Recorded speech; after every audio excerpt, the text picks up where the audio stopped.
Anggaran capai 4,4 miliar rupiah. Menu pencegah stunting di Depok isinya cuma tahu dan otak-otak. Ramai di media sosial soal foto yang menunjukkan menu pencegah stunting dalam program pemberian makanan tambahan di Kota Depok. Dalam foto yang viral itu, terlihat menu yang diberikan kepada anak-anak dibungkus wadah bening dengan isi nasi, kuah sup, dan sawi. Dalam foto yang beredar, menu yang diberikan hanya berisi nasi, tahu, hingga otak-otak. Padahal anggaran program tersebut sekitar 4,4 miliar rupiah. Dengan rincian 18.000 untuk satu paket makanan. Pada bungkusnya tampak tutup warna-warni bergambar Wali Kota Depok Muhammad Idris dan Wakil Wali Kota Imam Budi Hartono. Foto tersebut viral setelah diunggah oleh akun Instagram Depok 24 Jam. Berdasarkan keterangan unggahan disebutkan, menu makanan pada hari pertama hanya nasi dan sayur sop. Sementara menu kedua hanya 2 bungkus otak-otak.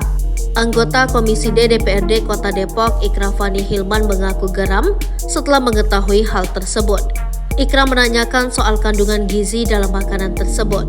Hal itu lantaran program tersebut seharusnya bertujuan untuk menurunkan tingkat stunting di Kota Depok. Sangat tidak layak, nggak ngerti apa pertimbangannya, kata Ikra saat dihubungi.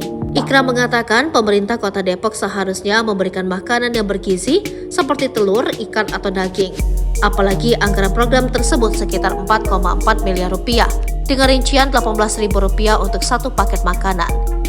Lebih lanjut, Ikra merasa geram karena Pemkot Depok terkesan asal-asalan menyiapkan menu makanan pencegah stunting. Kepala Dinas Kesehatan Kota Depok, Mari Lisiawati, mengatakan menu yang fotonya viral di media sosial bukan menu makanan lengkap melainkan kudapan.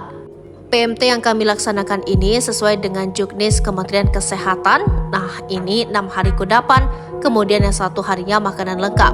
Jelas Mary kepada wartawan di Depok.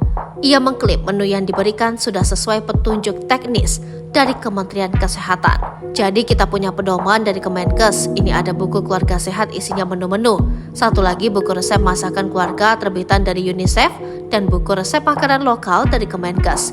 Jadi 2 buku ini yang menjadi rujukan kami, Dinas Kesehatan dan Puskesmas selanjutnya.